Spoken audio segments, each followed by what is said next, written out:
어려운 철학책을 한 글자 한 글자, 한 문장 한 문장 함께 읽으면서 설명해 드립니다.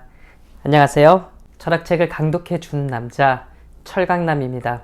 우리는 지난 시간까지 존재 물음의 형식적 구조를 보면서 물음의 구조 계기를 밝히고, 그리고 존재 물음이 가지고 있는 독특한 위치를 확인했습니다.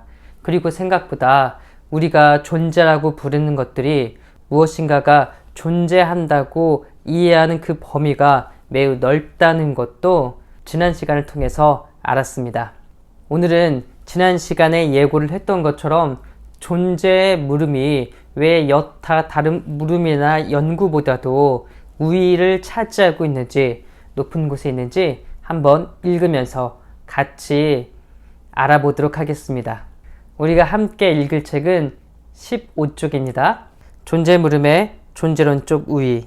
물음 자체의 형식 구조를 실마리로 하여 존재 물음의 성격을 묘사함으로써 이 물음이 특유한 물음이라는 것이 밝혀졌다. 그리하여 이 물음의 수행 및 해결을 위해서는 일련의 기초적 관찰이 요구된다는 것도 분명해졌다.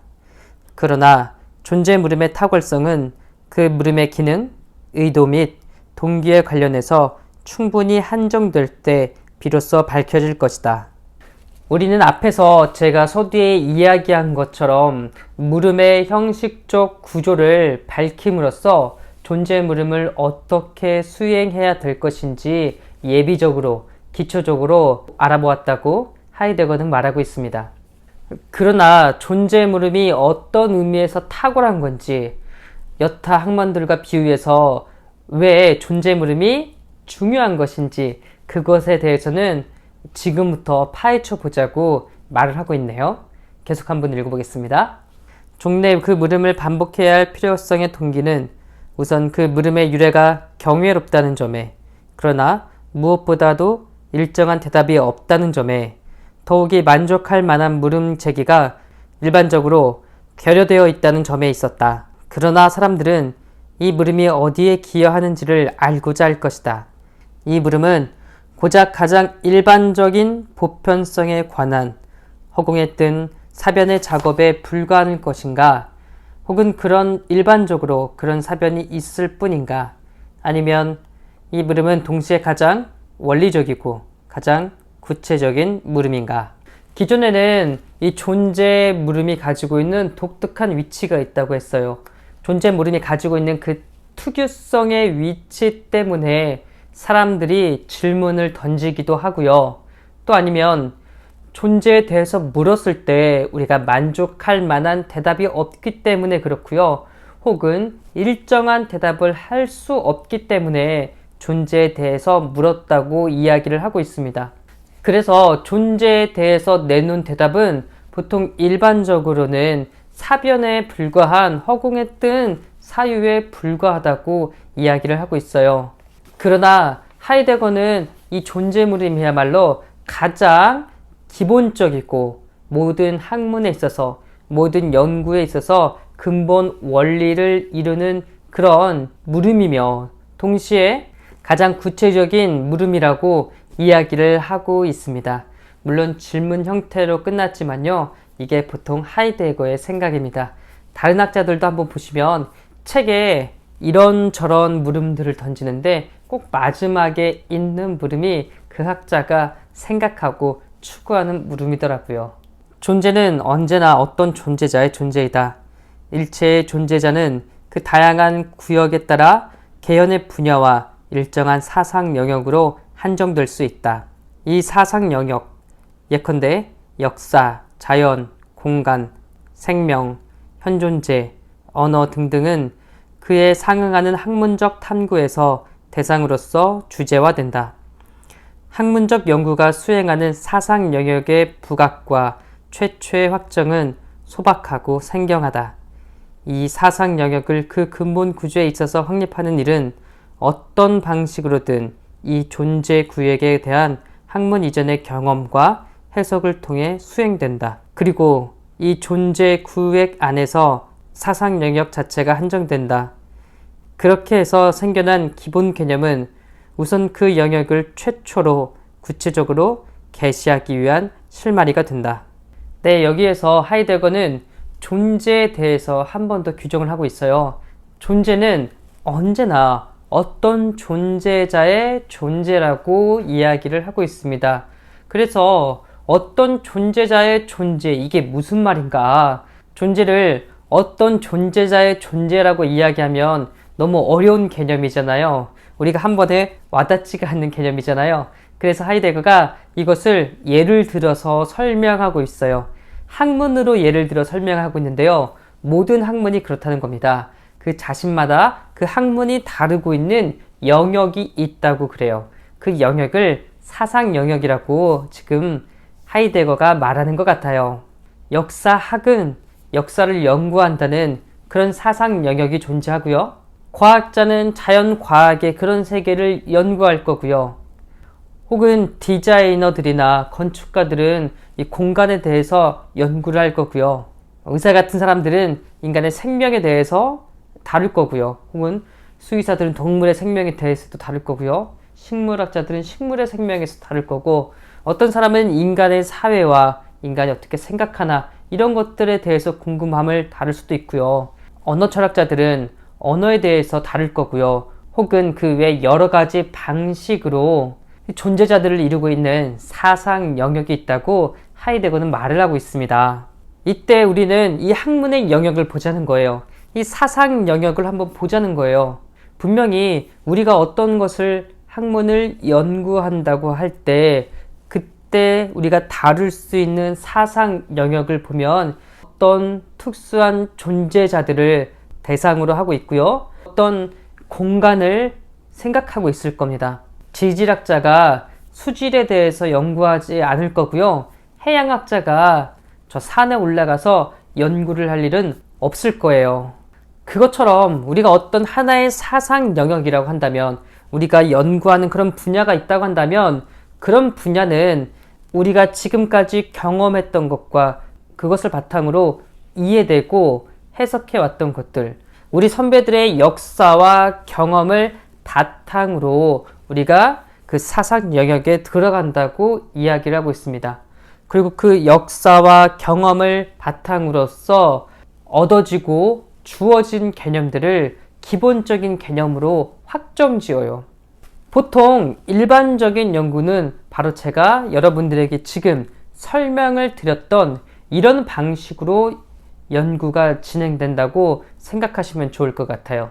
연구의 비중이 늘 이런 실증성에 있다고 하더라도 연구의 참된 진보는 그 성과를 수집하고 그것을 사전류에 수록하는 데서 성취되는 것이 아니고, 오히려 사상에 대한 증대하는 지식으로부터 되게 반동적으로 뛰쳐나오는 그때그때 사상 영역의 근본 틀에 대한 물음에서 성취된다. 지금 하이데거가 예를 들었고 제가 설명을 했던 게 어떤 영역들입니까? 그렇죠. 우리가 객관적으로 파악될 수 있는 그런 영역들에 대해서 이야기하고 설명을 했어요. 그래서 일반적으로 어떤 것을 연구한다, 어떤 것에 대해서 공부한다고 하면 이렇게 그 사상 영역에 비추어 많은 정보들을 나열하는 것, 사전을 수집하듯이 수집하고 분류하여 많은 정보들을 기록만 해놓는 것, 이걸 연구라고 보지 않는다는 거예요. 마치 칸트가 이야기했던 그런 기관과 같은 하나의 학문을 놓는 것이 다 연구의 전부는 아니라고 하이데거는 말하고 있습니다. 참되고 깊은 연구와 학문이라고 한다면 그런 것들은 이 사상 영역이 일어나게 된, 즉 지금의 학문적인 성과가 일어나게 된 더 그 근본을 밝혀서 참된 의미를 드러내요. 이 연구에 진입하는 사람들에게나 아니면 멀리서 관심을 가지고 있는 사람들에게, 혹은 관심을 갖고 있지 않더라도 이 연구의 의미를 설명한다면 누구나 다 단박에 알아서 아, 그렇겠구나 할 수 있는 정도의 수준은 되어야 되지 않을까요? 하이데거가 직접적으로 이야기하지 않았지만 적어도 그 정도의 수준은 되어야 참된 연구라고 말할 수 있을 것 같습니다. 학문의 본래의 활동은 많든 적든 기본 개념에 대한 근본적이고 활동 자체를 통찰하는 수정에서 연출된다. 학문의 수준은 그 학문이 그 기본 개념의 위기에 어느 만큼 견딜 수 있느냐 하는 데서 규정된다. 학문이 그런 내재적 위기를 만날 때는 물음이 걸리는 사상 자체와 실증적으로 연구하는 물음의 관계가 동요하게 된다. 오늘날 학문의 여러 분과에서 연구를 새로운 기초 위에 옮겨 놓으려는 경향이 도처에서 생겨나고 있다. 그렇습니다. 모든 학문은 그 학문을 이루는 근간이 되는 기본 개념을 가지고 있어요. 역사를 연구하는 이유와 자연과학을 연구하는 이유와 언어를 연구하는 이유와 인간을 연구하는 이유와 사회를 연구하는 그런 이유들을 다 학문들은 밝히고 있습니다. 참되고 진리라고 부를 수 있는 그런 학문이라고 한다면 바로 이 기본 개념, 근본 원리에 입각해서 우리가 묻고 성찰했을 때마다 흔들리지 않고 계속 유지될 수 있는 그런 학문이야말로 참되고 진리라고 할 수 있지 않을까요? 이런 이야기를 하이데거가 왜 하냐면요. 하이데거가 맨 서두에 이야기했듯이 형이상학이 다시 새롭게 부각되게 된 것을 인류의 진보라고 이야기했어요. 이전까지 사람들이 맹신하는 것은 자연과학적인 진리와 학문이라고 생각하시면 좋을 것 같아요. 그리고 사실 여전히 우리 삶의 많은 부분이 이런 자연과학적인 진리를 선호하고 있습니다. 저나 여러분도 이미 그래요. 어떤 이야기를 했을 때 다른 사람이 이러쿵저러쿵 말하는 것을 간접적으로 듣는 것보단 진짜 그 사건에 대한 동영상이나 오갔던 대화에 대한 문자나 기록 같은 걸 더 선호합니다. 그게 더 신뢰할 만하다고 생각하거든요. 자연과학도 그런 거지 않습니까? 어떤 실험을 통해서 혹은 연구와 기술력을 통해서 자꾸 새로운 것들을 창출해내고 있으니, 만들어내고 있으니 우리는 신뢰할 수밖에 없을 것 같아요. 이런 시대에서 인문학은 자고로 필요가 없다. 별로 사람들에게 도움이 되지 않는다. 그냥 단순한 사변에 불과한 거라고 하이데거 시대에는 오히려 더 강했을지도 모르겠습니다. 지금은 그래도 우리가 디스토피아나 환경오염이나 핵과 같은 혹은 대량 살상 무기 같은 것들로 인해 과학의 폐해도 많이 보고 있으니까요. 그런데 하이데거가 살았던 그런 시대에는 인류의 기술이 무한정하게 발전만 하고 있기 때문에 아직 디스토피아에 대해서는 많이 생각하지 못했어요. 대부분의 사람들은 유토피아를 생각했고 이 인간을 구원해주고 더 나은 삶으로 갈 수 있게 보장해주는 것은 바로 인간의 이성을 통하여 과학적인 기술을 통하여 일으켜놓은 문명이라고 생각했어요. 그런데 이런 이성과 과학 기술에 대한 신뢰가 처참하게 무너집니다. 2차에 걸친 이 세계 전쟁으로 인해서 그 당시에 벌어졌던 인간의 악함, 이걸 보면서 더 이상 인간 이성에 대해서, 인간의 기술에 대해서는 신뢰할 수 없구나라는 성찰이 따랐습니다.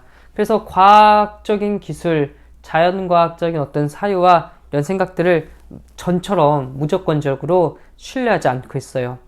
그런데 안타깝게도 많은 사람들은 저를 포함해서요, 여전히 이런 자연과학적인 좀 정보나 진리들을 더 선호하는 경향이 있습니다. 아마도 우리가 사는 세계가 여전히 문명적으로 굉장히 발달된 그런 시대이기 때문에 어쩔 수 없는 것 같아요. 그런데 이런 과학도 이제는 그 근본이, 그 기본 개념들이, 어떤 과학이라는 사상 영역이 흔들리게 되었다고 말하고 있습니다. 과학뿐만 아니라 많은 학문들이 다시 새롭게 기본 개념들을 잡아가려고 정초하려고 하고 있다는데요. 과연 어떻게 정초하려고 하는지, 왜 그 기본 개념들이 흔들렸는지는 다음 시간에 계속 함께 읽으면서 알아보도록 하겠습니다. 오늘도 너무 수고 많으셨습니다. 감사합니다.